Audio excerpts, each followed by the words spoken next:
Je donne maintenant la parole à son Excellence Juan Ramón de la Fuente Ramírez, ministre des Affaires étrangères du Mexique.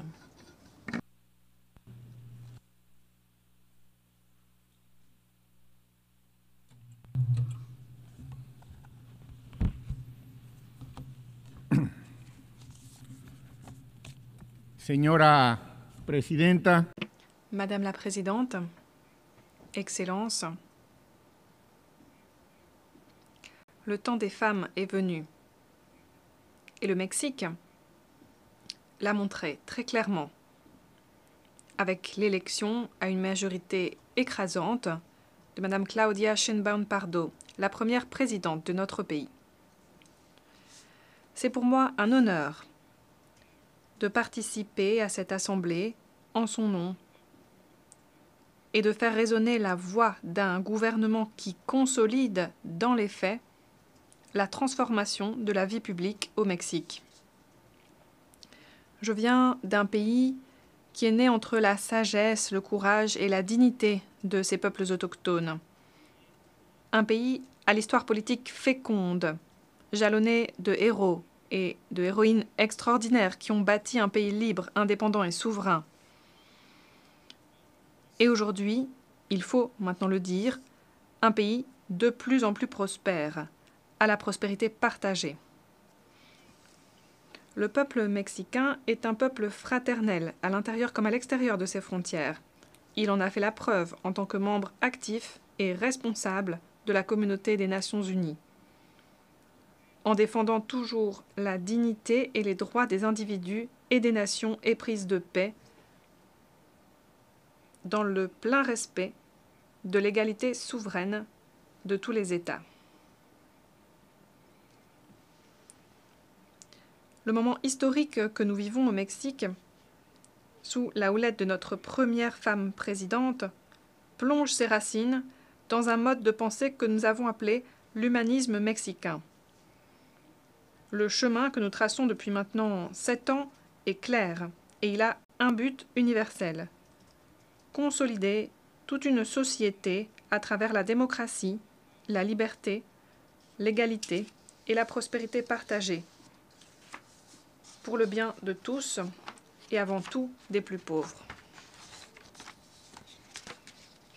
L'axe principal de notre projet, c'est une vision de justice, la reconnaissance de la dignité de toutes les personnes et un développement social inclusif et sans discrimination. Ce projet vise à établir une division entre le pouvoir politique et le pouvoir économique. Il vise à progresser vers l'exercice d'une économie morale qui vise la coopération avec des acteurs extérieurs sans accepter aucune forme de subordination. Nous ne renoncerons jamais à notre souveraineté nationale. Cette nouvelle façon de faire la politique a donné un rôle plus important à des acteurs qui autrefois avaient été négligés, relégués à la marge. Les femmes, les filles, les peuples autochtones ou d'ascendance africaine, les jeunes, les personnes LGBT+, et les personnes âgées. Et les résultats sont là. L'ONU elle-même a reconnu que 13,5 millions de Mexicaines et Mexicains ont pu sortir de la pauvreté grâce à notre politique de justice dans le monde du travail et grâce à nos programmes sociaux. Les inégalités reculent. On construit la paix en endiguant la violence. Les peuples autochtones jouissent aujourd'hui de justice. Notre pays jouit de démocratie. Les libertés sont garanties.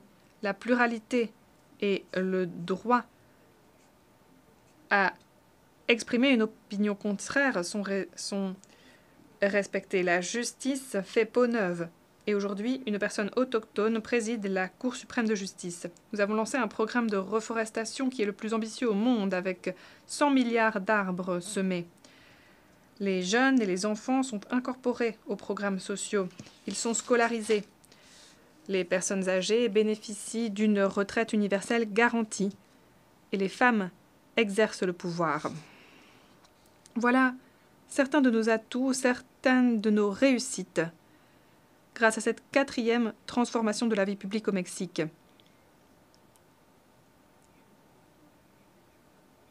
Il est approprié de décrire ici ces réussites à voix haute depuis cette tribune. Nous restons membres de la communauté internationale et à ce titre, les défis auxquels nous sommes confrontés sont énormes. La pauvreté persiste dans un monde où il existe pourtant des richesses exorbitantes. Il existe des pays qui consacrent davantage de ressources au service de leurs dettes qu'aux investissements dans le domaine de la santé ou de l'éducation, et les dépenses consacrées aux armements ont cru pour atteindre le triple de l'économie mondiale. Le diagnostic est clair depuis longtemps. La course aux armements, la concentration immorale de la richesse entre quelques mains, les violations du droit international et des droits humains sont le combustible qui alimente les guerres et la violence. Le Mexique n'a pas oublié les leçons de l'histoire.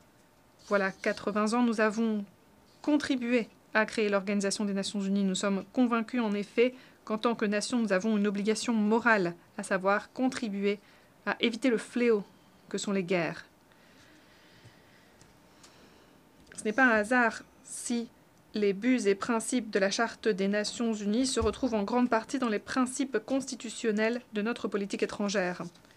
Autodétermination des peuples, règlement pacifique des différends, interdiction du recours à la force ou de la menace du recours à la force, égalité juridique des États, coopération aux fins du développement et défense des droits humains.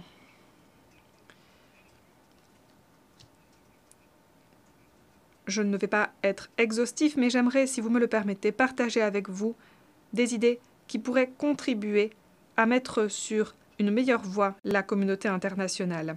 Premièrement, le monde a besoin aujourd'hui d'une économie morale du bien-être. Nous devons mobiliser des coalitions régionales en faveur du bien-être, avec pour objectif de mettre en place une forme de coopération efficace pour le développement. Il faut assumer l'idée selon laquelle combattre la pauvreté, c'est l'investissement le plus intelligent sur le plan financier et social. Il nous faut bâtir une architecture financière internationale en nous basant sur des critères de bien-être collectif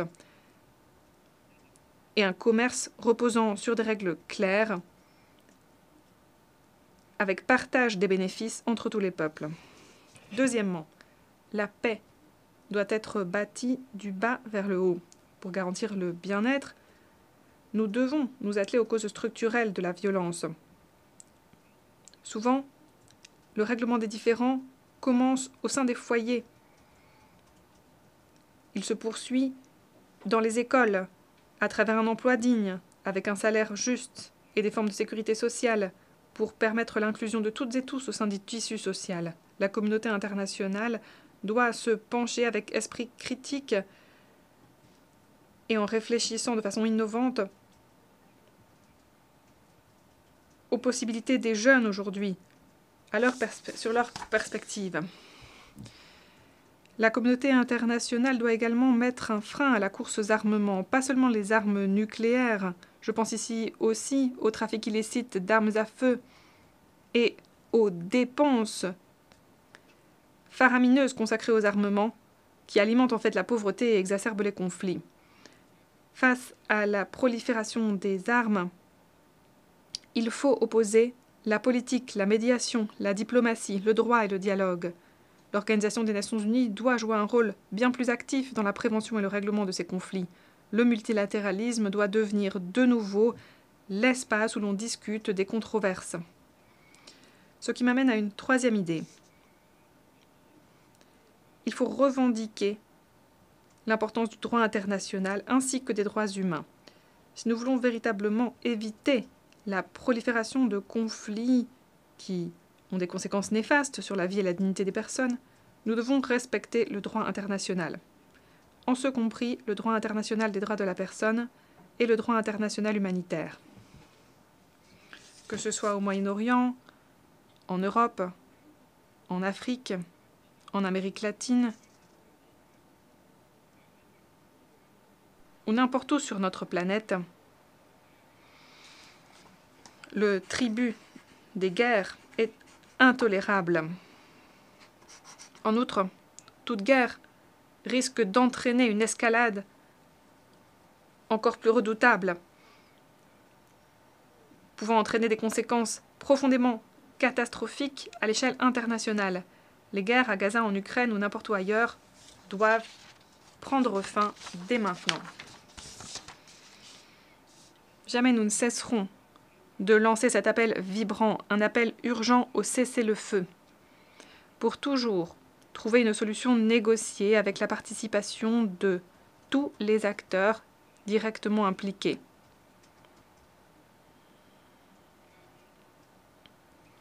Il ne peut y avoir de solution négociée si l'une des parties à un conflit est exclue. Le règlement de tout conflit doit être diplomatique, sans quoi on ne peut guère parler de règlement. Le Mexique ne cessera jamais d'appeler au règlement pacifique des différends, et c'est la raison pour laquelle nous condamnons les sanctions et les bouclages commerciaux qui ne font que nuire au bien-être des peuples, sans travailler en rien à la construction de régions de paix et de prospérité. Nous répétons ici sans embâche notre position historique en opposition au blocus dont est victime Cuba, et nous appelons à éliminer ce pays de la liste des États qui supposément appuient le terrorisme. Respecter le droit international, c'est une garantie de paix, c'est l'antidote à cette logique du pouvoir qui nuit aux nations les plus faibles. Comme le disait ce digne représentant des Amériques, Benito Juárez García, la raison et le droit toujours, la force jamais. Madame la Présidente, la lutte pour la justice repose sur une conviction. La conviction selon laquelle nous sommes toutes et tous égaux devant la loi. Nous devons nous respecter mutuellement. Nous traiter en égaux, égaux en dignité et en droit. Le Mexique a les droits humains, les libertés et la non-discrimination chevillés au corps. Nous condamnons le classisme, le racisme et toute forme de discrimination, y compris la discrimination en raison de la diversité sexuelle ou de l'identité de genre. Et nous condamnons tout particulièrement la criminalisation des personnes qui, pour une raison ou pour une autre, ont dû quitter leur foyer et doivent migrer, que ce soit pour trouver refuge ou pour échapper à des conditions d'injustice ou de pauvreté. À nos yeux, les migrantes et les migrants sont des personnes titulaires de droits, des personnes qui s'occupent de leur famille, qui contribuent par la sueur de leur front à enrichir et consolider leur communauté d'accueil. Il faut comprendre le phénomène en profondeur.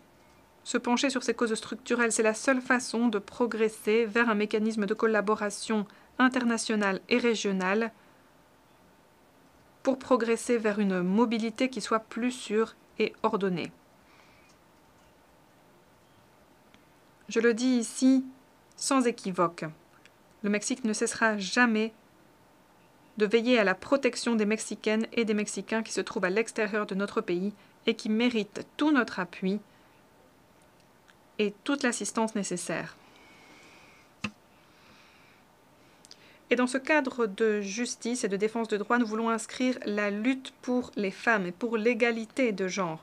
Car malgré les avancées, les inégalités subsistent, tout comme la violence machiste, aux quatre coins du monde. Un phénomène qui prive de liberté les filles, les jeunes femmes et les femmes dans toute leur diversité. Alors que 30 ans ont passé depuis l'adoption de la déclaration et du plan d'action de Beijing, le diagnostic, tout comme la feuille de route, sont limpides. Nous invitons toutes les nations à se rallier à une mobilisation pour accélérer les progrès vers l'égalité de genre. Dans mon pays,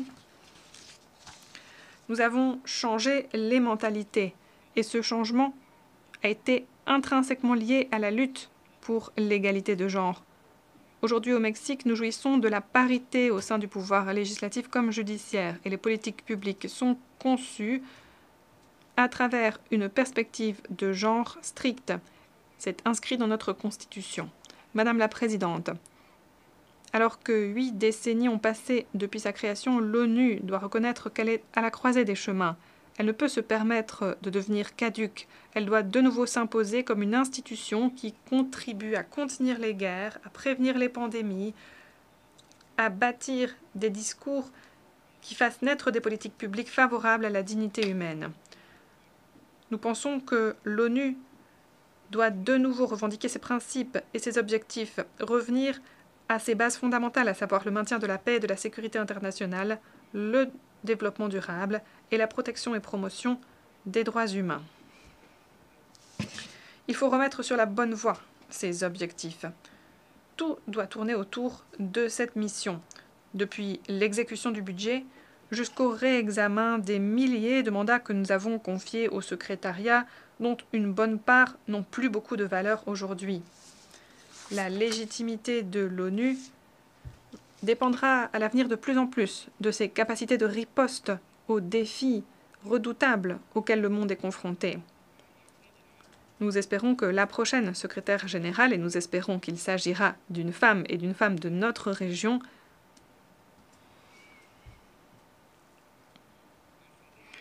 saura accélérer le processus de transformation que nous avons mis en marche, avec pour visée de garantir la paix et la justice, le bien-être et la liberté des personnes, le développement durable de notre planète et la prospérité partagée. Excellences, chers collègues, Madame la Présidente, au Mexique, l'heure des femmes est venue et ce changement nous est profitable. Et nous pensons qu'à l'ONU aussi, l'heure des femmes a sonné. Merci.